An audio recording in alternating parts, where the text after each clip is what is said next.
नमस्कार, मैं हूं सौरभ शर्मा। आप देख रहे हैं हकीकत क्या है। पटना में, बेंगलोर में, दिल्ली में, बरेली में, संभल में, मुरादाबाद में अचानक सब जगह हलचल क्यों बढ़ गई? क्योंकि मौलानाओं की मजलिसें लग रही हैं। इस वक्त भी बेंगलोर में मुसलमानों की एक बड़ी भीड़ को इकट्ठा करके खूब तकरीरें की जा रही हैं। पटना में जमीयत उलमा हिंद ने आज एक बहुत बड़ा जलसा किया। बरेली के मौलाना अपने समर्थकों के साथ दिल्ली में दाखिल नहीं हो पाए, लेकिन कैमरे पर आकर उन्होंने भी खूब जहर उगला और मुस्लिम मोहल्लों में उसका लाइव टेलीकास्ट भी किया गया। कल 2 राज्यों के इलेक्शन के रिजल्ट आए, बाई इलेक्शन के नतीजे आए। मोदी योगी जीते तो आज माहौल बिगाड़ने का काम भी शुरू हो गया। अब ये कैसा संयोग है, कैसा प्रयोग है? मौलाना जितना बोलते हैं मोदी योगी के वोट उतना बढ़ते हैं। मौलाना क्या इलेक्शन का नतीजा नहीं देखते? मौलाना क्या जनता का मूड नहीं समझते? ये मौलाना मोदी योगी से बार बार हारते हैं, फिर भी तकरीरें किए जाते हैं। अब मौलाना का कौन सा नया टूलकिट स्टार्ट किया गया है, यह दिखाने के लिए तैयार की है हमने ये रिपोर्ट।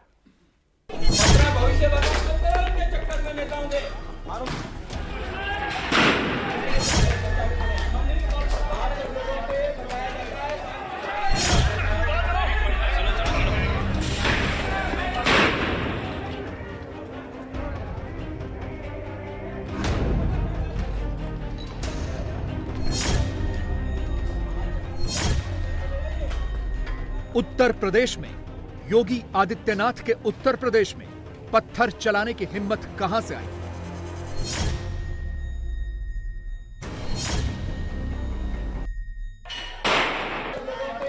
खुराफाती भीड़ ने योगी आदित्यनाथ की पुलिस पर निशाना लगाने की जुर्रत क्या यूं ही कर ली?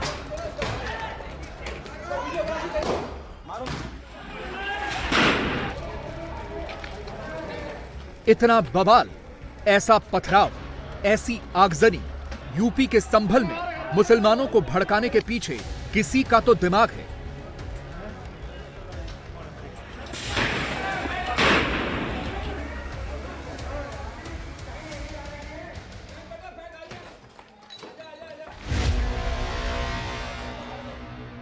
पुलिस वालों के हाथ पैर में फ्रैक्चर करवा देने की कोई तो सॉलिड वजह है।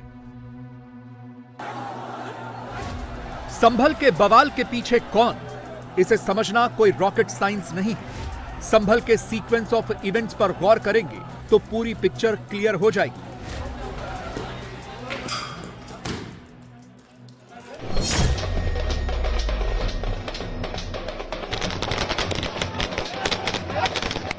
देश में अभी सबसे बड़ी चीज क्या हुई है?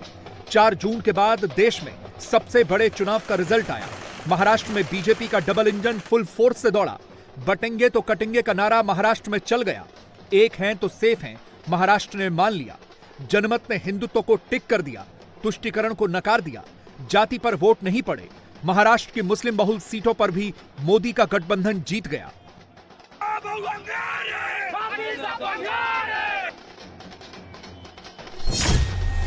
मोदी की पार्टी को महाराष्ट्र में सबसे बड़ी जीत मिली। राहुल की पार्टी को अब तक की सबसे बड़ी हार मिली। 5 महीने में ही मोदी ने लोकसभा चुनाव का ट्रेंड बदल दिया। राहुल गांधी लोकसभा चुनाव का मोमेंटम बनाकर नहीं रख पाए। 5 महीने के अंदर अंदर बीजेपी 79 से 132 तक पहुंच गई। इसी 5 महीने में राहुल गांधी की पार्टी 63 सीट से 16 तक आ गिरी। नरेंद्र मोदी की पार्टी ने जहां 89% का स्ट्राइक रेट मेंटेन किया, वहीं राहुल गांधी की पार्टी 16% के स्ट्राइक रेट पर ही रुक गई। देश में मोदी, उत्तर प्रदेश में योगी। यूपी की 9 सीटों पर हुए बाई इलेक्शन में योगी आदित्यनाथ ने भी झंडे गाड़ दिए। 9 सीटों ने 2027 का समीकरण सेट कर दिया। उपचुनाव के टेस्ट में योगी पास हुए तो अखिलेश फेल हो गए। यूपी में बटेंगे तो कटेंगे का नारा चला, पीडीए का नारा चल ही नहीं पाया। योगी के लॉ एंड ऑर्डर पर मोहर लगी, जबकि संविधान आरक्षण पर खतरे का डर दिखाना काम नहीं आया। संभल के बवाल को इलेक्शन रिजल्ट के साथ अटैच करके देखेंगे तो पूरी पिक्चर क्लियर हो जाएगी। मोदी जीत गया तो माहौल खराब करो, योगी जीत गया तो पत्थर चलवा दो, गाड़ियों में आग लगवा दो, अराजकता फैला दो। अपोजिशन का ये टूल किट अब कोई सीक्रेट नहीं रहा। इस टूल किट का पुर्जा बेपर्दा हो रहा है। दूसरे पक्ष की सुनवाई ही नहीं है, कोई सुनने वाला नहीं दूसरे पक्ष को। ये जो संभल में हुआ है, बीजेपी सरकार प्रशासन सब ने मिलकर कराया, जिससे कि चुनाव के धांधली पर, चुनाव की बेईमानी पर चर्चा न हो सके। सपा के प्रेसिडेंट अखिलेश यादव ने संभल कांड को खुद ही इलेक्शन से जोड़ दिया। उनके चाचा और सपा के जनरल सेक्रेटरी राम गोपाल यादव इससे भी एक कदम आगे बढ़ गए। सर, संभल में आज सर्वे करने गई थी टीम, वहां पर पत्थरबाजी हुई है पुलिस के ऊपर। तो होगी पत्थरबाजी, पुलिस ऐसा कार्रवाई करेगी, बूथ लूटेगी अगर, तो आगे चल के लोग क्या करेंगे, निराश हो। समाजवादी पार्टी अब भी गलती कर रही है। वो ईमानदार होती तो बगल की सीट ही देख लेती। मुरादाबाद की कुंदर की सीट बीजेपी 1,44,000 वोटों के मार्जिन से जीत गई। कुंदर की मुस्लिम बहुल सीट है। यहां 31 साल से बीजेपी कभी नहीं जीती थी। यहां से समाजवादी पार्टी ही जीतती थी, लेकिन इस मुस्लिम बहुल सीट पर बीजेपी 1,44,791 वोटों से जीत गई। कुंदरकी का मैसेज यह है कि बीजेपी को मुस्लिम वोट भी मिले हैं। मोदी और योगी विरोधियों में इसी बात की खलबली है। मोदी, योगी और मुसलमान करीब आ रहे हैं। ये विरोधियों को बर्दाश्त नहीं हो रहा। कुंदरकी में 1-1.5 हजार का मार्जिन होता तो दूसरी कहानी बनाई जाती, लेकिन मार्जिन करीब 1.5 लाख का है। विधानसभा उपचुनाव में इतना मार्जिन कोई हंसी का खेल नहीं। कुंदरकी के वोटर ने कमल छाप पर वोट छाप दिया। मोदी योगी के दुश्मनों ने मुसलमानों को भड़काकर पत्थर चलवा दिए। बच्चों को भी नकाब पहना दिया और उनके हाथ में ईंट पत्थर पकड़वा दिए।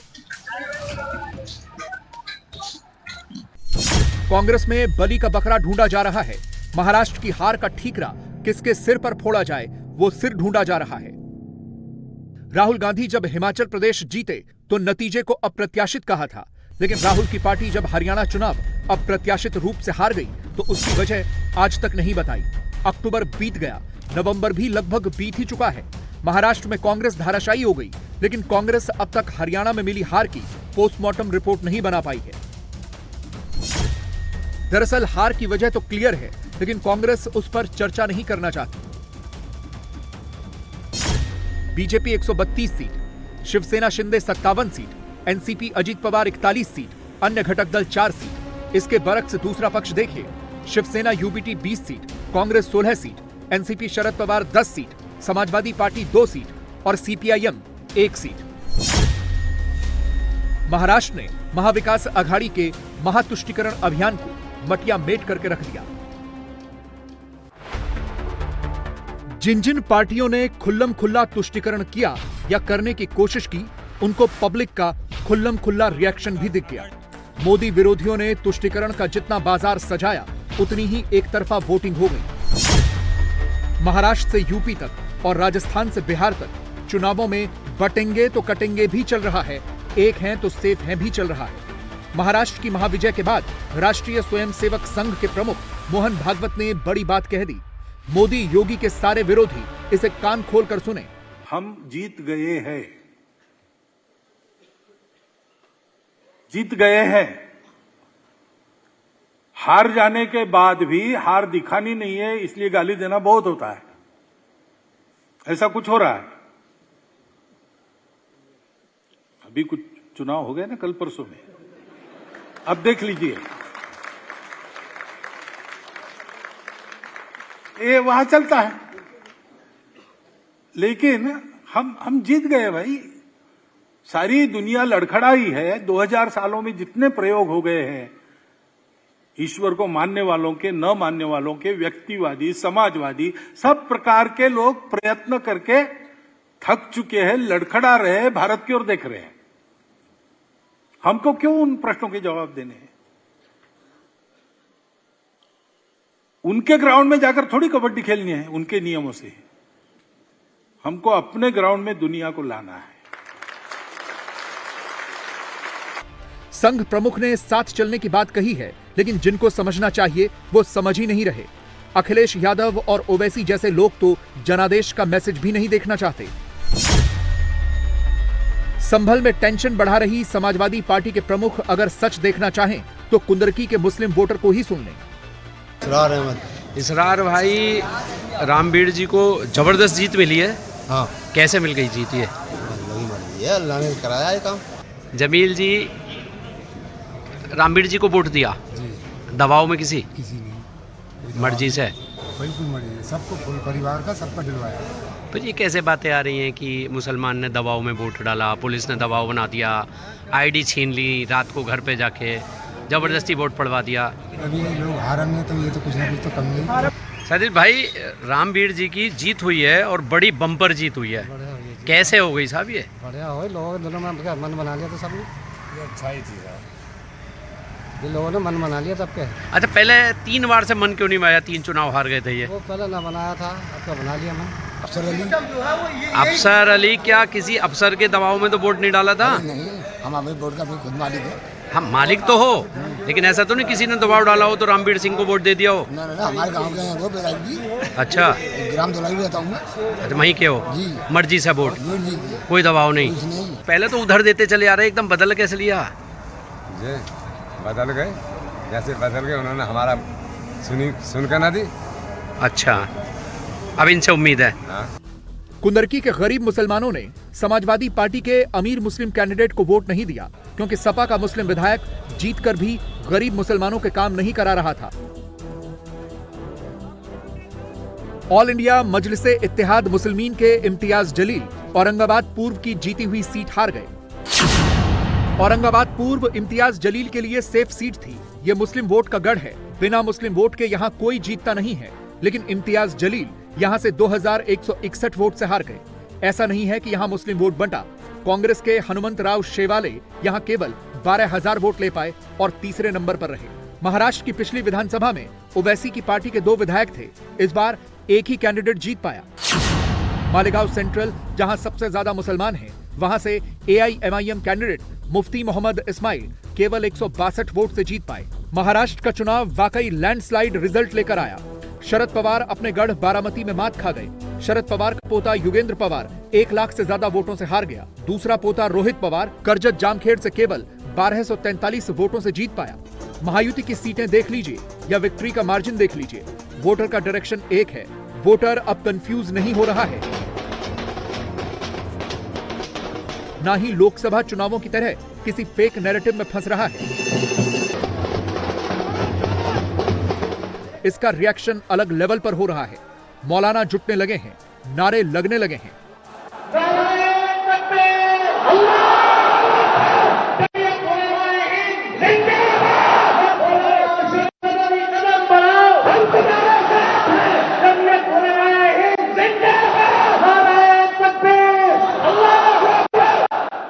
ये छिप छिपाकर नहीं हो रहा, मौलाना भी खुल्लम खुल्ला निकल आए हैं। ये जमावड़ा रिएक्शन में हो रहा है। महाराष्ट्र के लैंडस्लाइड नतीजे आने के कुछ ही घंटों के अंदर प्रधानमंत्री मोदी ने कह दिया कि वक्फ बोर्ड असंवैधानिक है। संविधान में वक्फ बोर्ड जैसी कोई व्यवस्था नहीं है। कांग्रेस ने सिर्फ तुष्टीकरण के लिए वक्फ बोर्ड बनवाया, उसमें अपनी पसंद के लोगों को भर दिया और मुसलमानों पर रूल करने के लिए अनकॉन्स्टिट्यूशनल स्ट्रक्चर खड़ा कर दिया। कांग्रेस के इस परिवार ने झूठे सेक्युलरिज्म के नाम पर उस महान परंपरा को तबाह करके रख दिया है। कांग्रेस ने तुष्टीकरण का जो बीज बोया, वो संविधान निर्माताओं के साथ बहुत बड़ा विश्वासघात है। और ये विश्वासघात मैं बहुत जिम्मेवारी के साथ बोल रहा हूं। कांग्रेस ने तुष्टीकरण के लिए कानून बनाए, सुप्रीम कोर्ट के आदेश तक की परवाह नहीं की। इसका एक उदाहरण वक्फ बोर्ड है। दिल्ली के लोग तो चौंक जाएंगे। हालात ये थी कि 2014 में इन लोगों ने सरकार से जाते जाते दिल्ली के आसपास की अनेक संपत्तियां वक्फ बोर्ड को सौंप दी थी। संविधान में वक्फ कानून का कोई स्थान ही नहीं है। लेकिन फिर भी कांग्रेस ने तुष्टीकरण के लिए वक्फ बोर्ड जैसी व्यवस्था पैदा कर दी।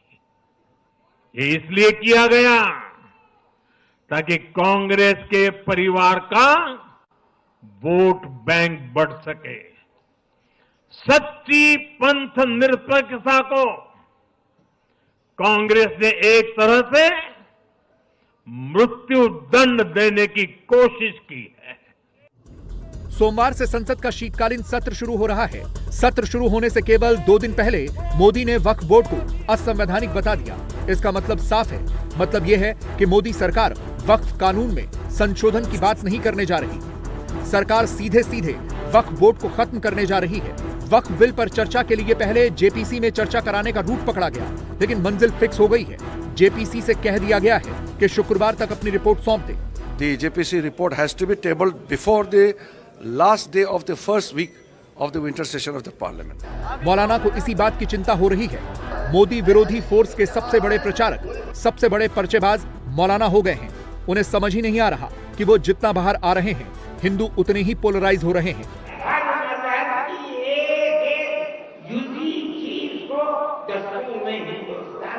अगर लाया जाएगा तो वो दस्तूर होगा, नहीं लाया जाएगा दस्तूर नहीं।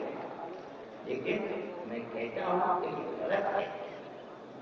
मोदी जी को ऐसी कच्ची बात न करनी चाहिए, लेकिन दुनिया है, हर बात को कच्ची देनी चाहिए।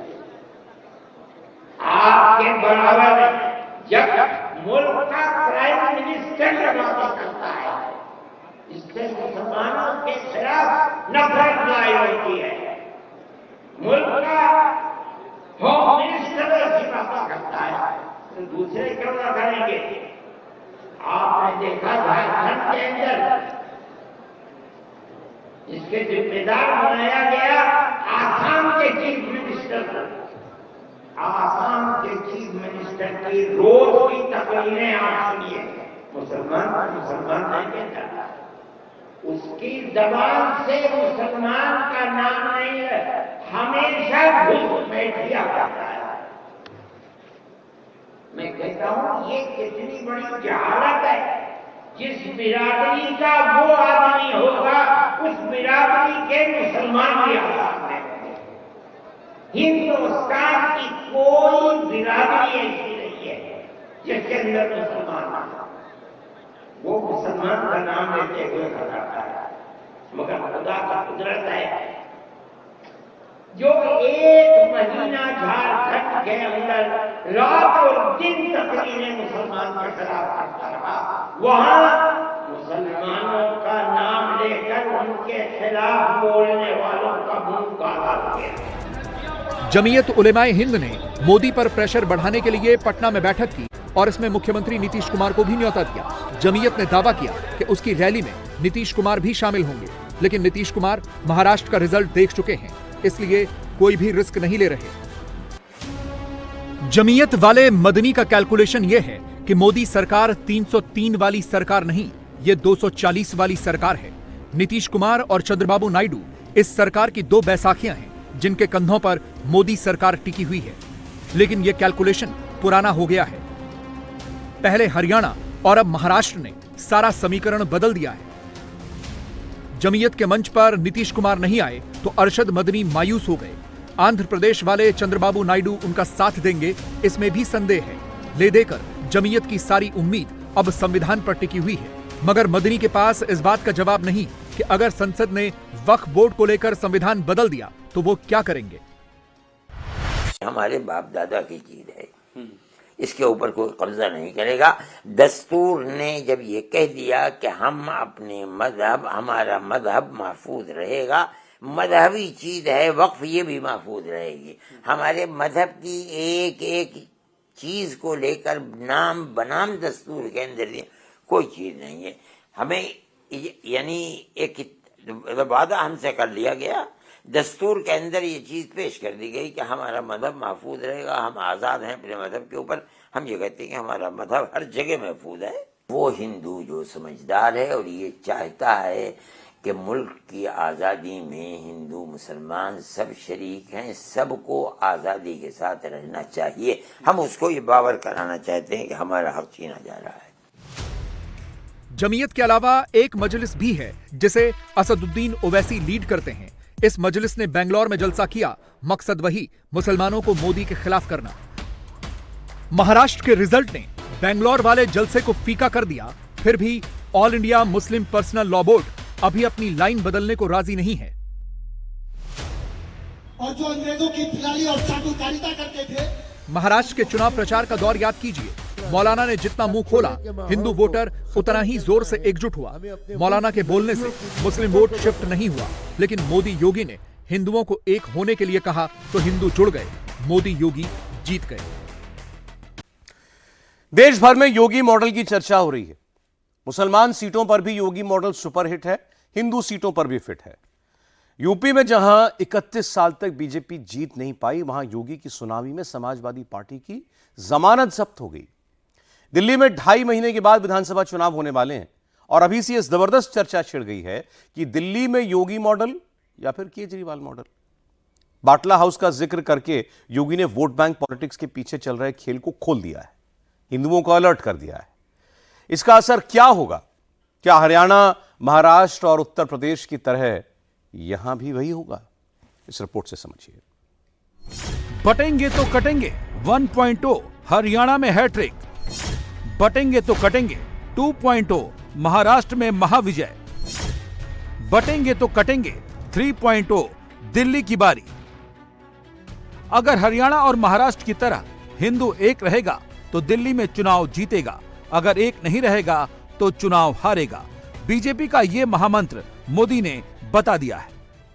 महाराष्ट्र के चुनाव का भी सबसे बड़ा संदेश है एकजुटता। एक है तो एक है तो एक है तो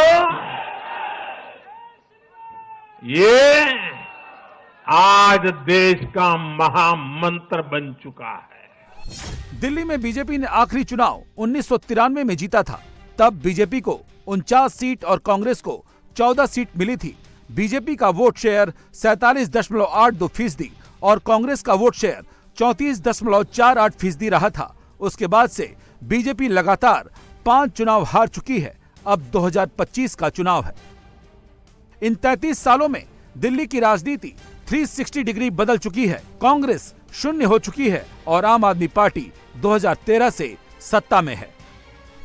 हरियाणा में बीजेपी की लड़ाई कांग्रेस से थी, दिल्ली में लड़ाई आम आदमी पार्टी से होनी है। बीजेपी के सामने जब कांग्रेस होती है, चुनाव जीतना आसान होता है। बीजेपी का मुकाबला जब किसी रीजनल फोर्स से होता है तो लड़ाई बहुत टफ होती है। दिल्ली में बीजेपी ने 33 साल पहले आखिरी विधानसभा चुनाव जीता था। अब उस चुनाव को फिर से जीतने की चुनौती है। यहाँ बीजेपी के बटेंगे तो कटेंगे मॉडल के सामने केजरीवाल मॉडल है। दिल्ली में केजरीवाल मॉडल को ध्वस्त करना क्यों इतना कठिन माना जा रहा है? 2013 में आम आदमी पार्टी ने पहला चुनाव लड़ा। आम आदमी पार्टी को 28, कांग्रेस को 8, बीएसपी को 2 सीट मिली। बीजेपी 32 सीट जीतकर सबसे बड़ी पार्टी बनी, लेकिन सरकार केजरीवाल ने बनाई। 2 साल में सरकार गिर गई और 2015 में फिर चुनाव हुए। आम आदमी पार्टी ने तमाम रिकॉर्ड तोड़ते हुए 67 सीट जीती और उसे 54% वोट मिले। बीजेपी सिर्फ 3 सीट जीत पाई, उसे 32% वोट मिले। कांग्रेस तो अपना खाता तक नहीं खोल पाई। 5 साल बाद 2020 में फिर चुनाव हुए। आम आदमी पार्टी ने 62 सीट जीती और 53.5% वोट मिले। बीजेपी को 8 सीट मिली, उसे 38.5% वोट मिले। दिल्ली में फरवरी 2025 में चुनाव होने हैं। केजरीवाल अपना रेवड़ी मॉडल लेकर जनता के बीच आ चुके हैं, जहां वोटर को मुफ्त में 6 तरह की रेवड़ी बांटी जा रही है। अब सवाल है कि क्या केजरीवाल का मॉडल 2025 में भी चलेगा या बीजेपी इसे तोड़ पाएगी? और अब फरवरी के अंदर दिल्ली के चुनाव हो रहे हैं और मुझे पूरी उम्मीद है हम 2013 में जीते, फिर 2015 में जीते, फिर 2020 में जीते और अब 2025 के अंदर भी आम आदमी पार्टी इतिहास रचने जा रही है। इसी दिल्ली मॉडल को दिल्ली वाले दोबारा ऐतिहासिक बहुमत देंगे और शानदार बहुमत देके फिर से आम आदमी पार्टी की सरकार बनाएंगे। दिल्ली में बीजेपी के पास केजरीवाल के रेवड़ी मॉडल का जवाब क्या है? क्या बटेंगे तो कटेंगे का वही इम्पैक्ट होगा जो हरियाणा, महाराष्ट्र, यूपी में दिखा? दिल्ली में मुस्लिम 12% है और हिंदू करीब 88%। दिल्ली की 70 विधानसभा सीटों में 13 सीट ऐसी है जहां मुस्लिम 20 से 60% है। 2020 में इन 13 सीटों में आम आदमी पार्टी ने 12 सीटें जीती थी। गांधीनगर विधानसभा सीट बीजेपी ने जीती थी। मुस्लिम वोटर के वोटिंग पैटर्न को देखें तो 25 में भी वो आम आदमी पार्टी को एक मुश्त वोट करेगा क्योंकि उसकी सीधी टक्कर बीजेपी से है। 25 में बीजेपी के सामने चुनौती केजरीवाल का रेवड़ी मॉडल भी है और वोट बैंक की पॉलिटिक्स भी। दिल्ली के लोग तो चौंक जाएंगे। हालात ये थी कि 2014 में इन लोगों ने सरकार से जाते जाते दिल्ली के आसपास की अनेक संपत्तियां वक्फ बोर्ड को सौंप दी थी।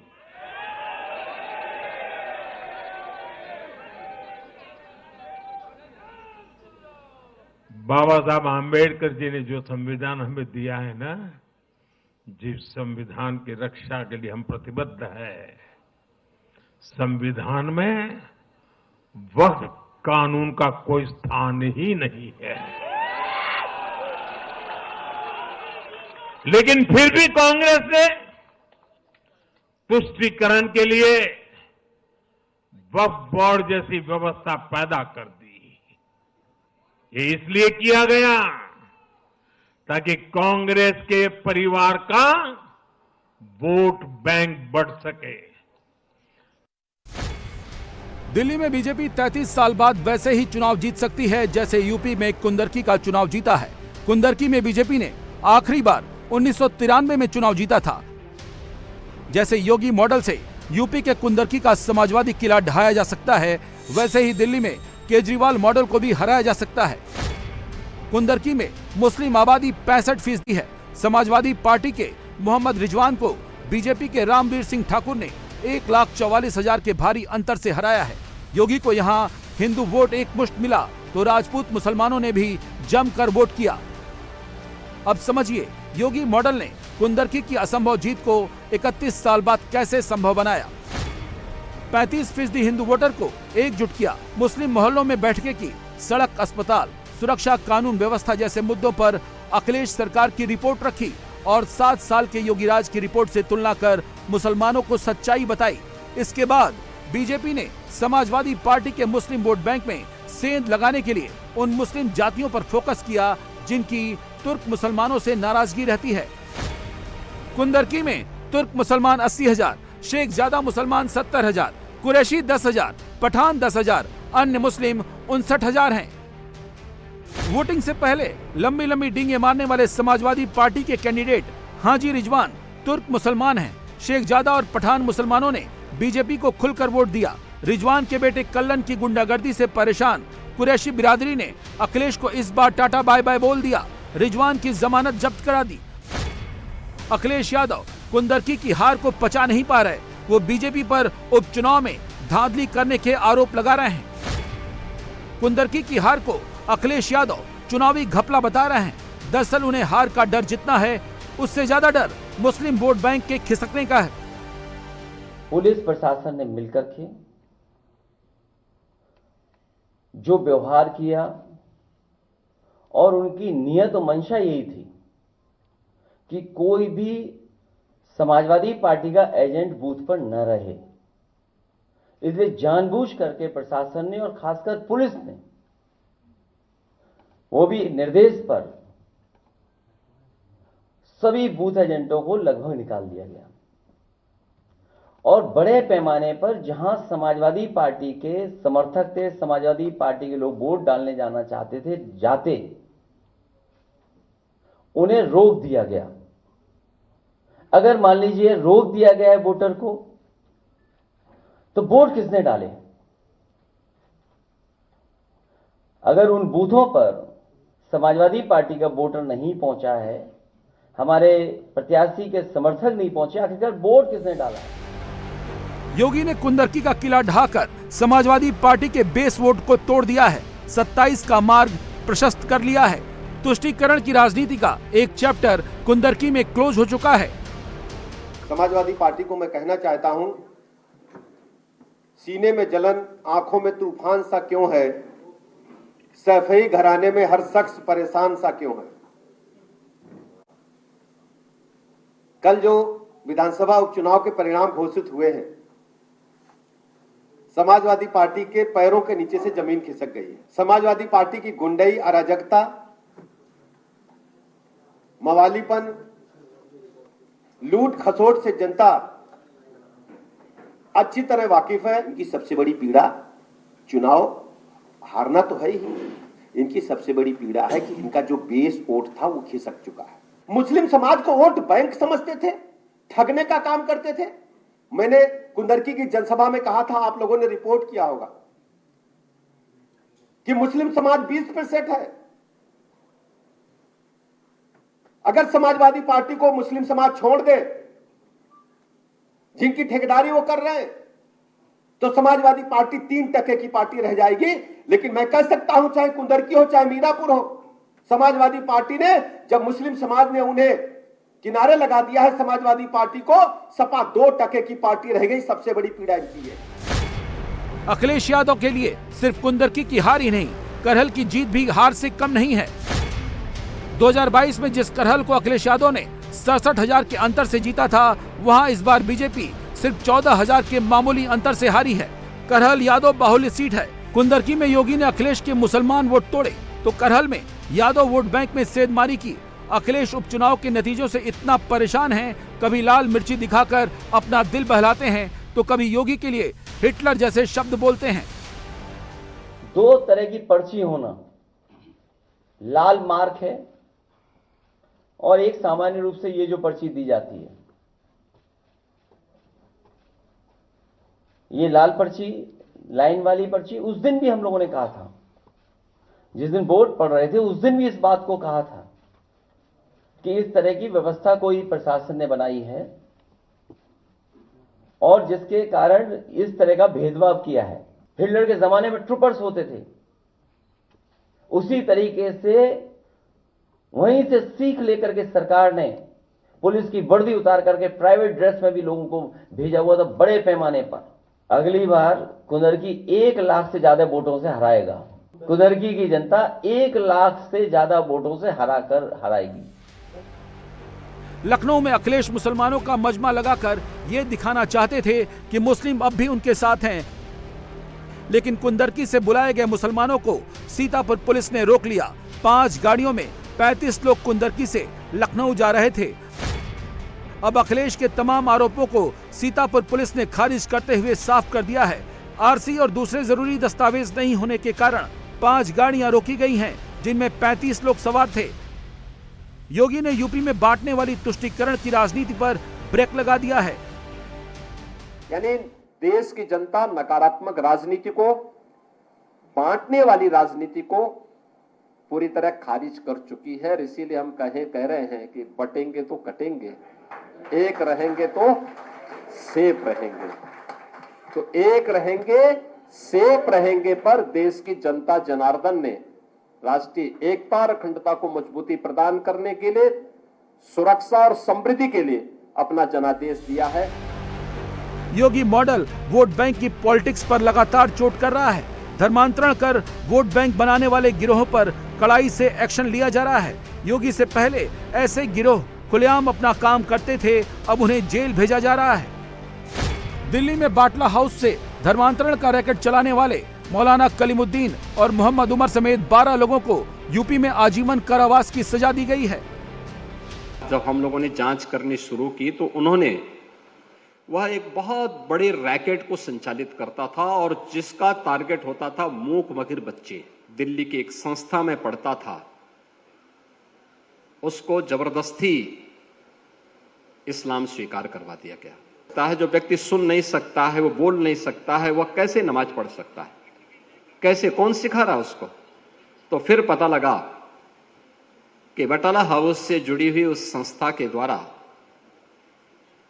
जो अपने को धर्मोपदेशक कहता था, उसके द्वारा वहां पर एक इस प्रकार के स्मार्टफोन उन बच्चों को दिए जाते थे जिसमें वह उसके माध्यम से कोड भाषा में उनके साथ संवाद बनाता था, उनको ट्रेनिंग देता था और स्मार्टफोन के माध्यम से सारी उनकी एक्टिविटीज संचालित हो रही थी और धर्मांतरण का एक बहुत बड़े रैकेट को हम लोगों ने पर्दाफाश किया था। ऐसे 500 परिवारों को उन्होंने अपनी चपेट में लिया था, जिसके खिलाफ हम लोगों ने एक बड़ी कार्रवाई की थी और उस बड़ी कार्रवाई के परिणाम स्वरूप अभी 3 महीने पहले माननीय न्यायालय ने उसमें से 7 लोगों को आजीवन कारावास की सजा सुनाई है।